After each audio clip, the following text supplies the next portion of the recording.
Perkenalkan, kami dari kelompok Nutri Group Metabolomik yang terdiri dari Halida Baledi, Dina Hoirunisa, dan Nurhayati Abdullah.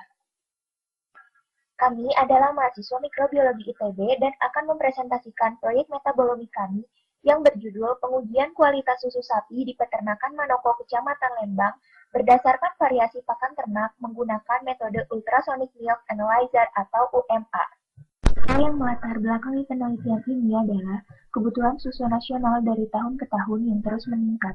Di samping peningkatan jumlah penduduk Indonesia, peningkatan konsumsi susu dari tahun ke tahun dapat dilihat pada tabel berikut. Data Badan Pusat Statistik menunjukkan ketergantungan Indonesia terhadap impor susu sangat tinggi. Kebutuhan susu nasional kini sekitar 10.000 ton per hari. Dari jumlah ini, sekitar 1.800 ton atau sekitar 18% dipenuhi produksi lokal, dan selebihnya dipenuhi oleh produksi impor. Jika hal ini terus terjadi dan tidak ada upaya untuk meningkatkan produktivitas ternak, maka realisasi rencana kebijakan dan program Direktur Jenderal Peternakan dan Kesehatan Hewan Kementerian Pertanian Republik Indonesia tahun 2015-2019 dalam pemenuhan pangan asal ternak dan agribisnis peternakan rakyat dengan fokus penanganan semua komoditas ternak yang salah satunya adalah produk susu sapi perah akan terhambat. Rendahnya produk susu sapi dipengaruhi oleh manajemen peternakan, baik manajemen kesehatan, pakan, ataupun kandang. Salah satu faktor yang paling mempengaruhi produktivitas susu sapi adalah manajemen pakan. Hal ini disebabkan oleh peternakan rakyat menggantungkan asupan pakan ternak dari alam sekitar, bahkan limbah pertanian yang berkualitas rendah. Kualitas dan kuantitas susu sangat dipengaruhi oleh jenis bahan pakan yang diberikan. Sementara dalam memenuhi kebutuhan pakan, peternak sapi cenderung mengandalkan bahan baku pakan atau konsentrat yang tersedia di sekitarnya tanpa mengetahui pengaruh pakan tersebut terhadap kualitas susu yang dihasilkan. Kondisi seperti ini dapat berakibat pada rendahnya kualitas produk susu yang dihasilkan. Dan untuk mengatasi kondisi tersebut, perlu dilakukan analisis mengenai pengaruh jenis pakan terhadap kualitas susu. Susu yang dihasilkan oleh ternak akan memberikan keuntungan kepada peternak apabila kandungan-kandungan susu di dalamnya sesuai dengan keinginan pembeli dan merupakan susu dengan kualitas tinggi. Ultrasonic Milk Analyzer atau UMA merupakan alat yang digunakan untuk menganalisis kualitas susu. UMA ini bekerja berdasarkan prinsip ultrasonik. Sinyal akan melewati sampel dan diukur secara digital untuk menghasilkan pengukuran yang akurat. UMA ini digunakan untuk analisis lemak, protein, laktosa, pH, densitas, titik beku, penambahan air, dan temperatur dari sampel susu. Mudah penggunaan dan pemeliharaannya, multiparameter, cepat dan murah, jumlah sampel yang diperlukan sedikit, dan tidak memerlukan zat kimia atau reagen untuk pengujian sampel. Tujuan dari penelitian ini adalah untuk menentukan kualitas susu sapi terbaik di peternakan Manoko Kecamatan Lembang berdasarkan variasi pakan ternak menggunakan metode UMA. Hipotesis yang diajukan adalah kualitas susu sapi terbaik di peternakan Manoko Kecamatan Lembang dapat diperoleh dari sapi yang diberi pakan dengan kombinasi rumput konsentrat singkong dengan rasio 3:0,5:1,5. Kandungan nutrisi pada pakan dapat dilihat pada tabel berikut. Analisis kualitas susu dilakukan dengan menggunakan UMA. Hasil analisis tersebut lalu dibandingkan dengan standar FAO yang ditampilkan pada tabel berikut. Pengaruh pakan terhadap metabolisme pada rumen sapi. Keberadaan mikroba di dalam rumen sapi mengakibatkan metabolisme protein pada ruminansia berbeda dengan monogastrik atau organisme dengan perut sederhana. Mikroba ini mempunyai kemampuan untuk mensintesis semua asam amino, termasuk asam amino yang dibutuhkan oleh sapi. Protein yang masuk dalam rumen berasal dari pakan dan saliva. Protein tersebut dapat berupa protein murni dan nitrogen non-protein atau NPN.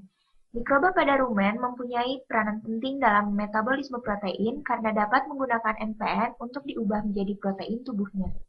Di dalam rumen, protein mengalami hidrolisis menjadi peptida oleh enzim proteolisis yang dihasilkan mikroba. Kemudian, peptida ini diubah menjadi asam-asam amino.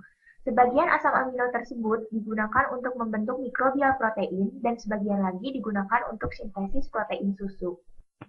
Asam amino diperlukan untuk sintesis protein susu, sedangkan glukosa diperlukan untuk sintesis lemak susu. Suplementasi dapat menstimulasi produksi susu dan meningkatkan kebutuhan glukosa. Suplementasi yang seimbang antara protein dan glukosa dapat meningkatkan produksi susu dan kualitasnya. Hal ini dapat dipenuhi dengan pemberian pakan yang sesuai. Gambar ini menunjukkan asal mula terbentuknya metabolit pada ruminansia. Metabolit yang dihasilkan meliputi LCFA atau asam lemak rantai panjang, energi oksidasi C2, energi sintesis C3C6, dan asam amino. Keberadaan metabolit ini diperlukan untuk sintesis jaringan tubuh serta produksi susu. Metabolit yang terbentuk saling berkaitan untuk mensintesis jaringan tubuh serta produksi susu. Metabolit yang diperlukan untuk memenuhi fungsi tubuh tersebut adalah LCFA, energi oksidatif yaitu asetat dan butirat berupa energi C2, energi glukogenik yaitu energi C3C6, dan asam amino. Keterkaitan antara metabolit ini berperan dalam sintesis jaringan tubuh serta produksi susu. Asam amino berperan dalam sintesis protein susu. Energi C3C6 untuk sintesis laktosa. C2 dan LCFA untuk sintesis asam lemak dan bersama dengan gliserol berperan dalam sintesis lemak susu. Informasi mengenai metabolisme dan metabolit yang dihasilkan ini dapat digunakan untuk mengkombinasikan sumber daya pakan yang tersedia untuk menyediakan nutrisi yang dibutuhkan dalam pertumbuhan, reproduksi, dan juga produksi susu.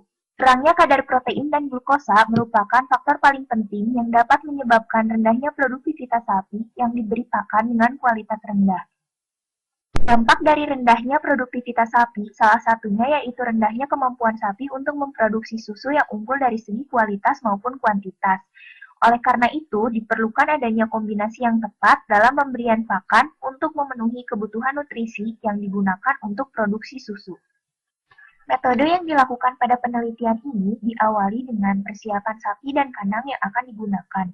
Kemudian, pembuatan pakan sapi dengan kombinasi rumput, konsentrat, dan singkong dengan rasio yang berbeda. Treatment pertama dengan rasio 3:2:0. Treatment kedua dengan rasio 3:1:1. Treatment ketiga dengan rasio 3:1,5:0,5. Dan treatment keempat dengan rasio 3:0,5:1,5. Pemberian pakan dilakukan sebanyak 2 kali sehari. Pemberian treatment pertama, kedua, ketiga, dan keempat masing-masing dilakukan selama 3 hari pada sapi yang sama. Masing-masing treatment ini diselingi oleh washout selama 2 hari dengan pemberian pakan rumput saja untuk menghilangkan efek treatment sebelumnya. Untuk kepentingan validasi data, pemberian setiap treatment ini dilakukan dengan 3 kali pengulangan pada 3 sapi yang berbeda. Setelah itu, dilakukan pengambilan sampel susu yang dilakukan sebanyak 2 kali sehari. Kemudian, dilakukan analisis dengan menggunakan OMA. Timeline kerja dari penelitian kami dapat dilihat pada tabel berikut. Rancangan anggaran biaya dari penelitian kami adalah Rp4.942.000. Sekian pemaparan mengenai proyek penelitian metabolomi kami. Kami mengucapkan terima kasih kepada Dr. Pinkan Adityawati dan Intan Taufik MSI atas ilmu dan bimbingan yang telah diberikan. Berikut daftar pustaka yang digunakan dalam menyusun rencana proyek penelitian metabolomi ini. Terima kasih atas perhatiannya.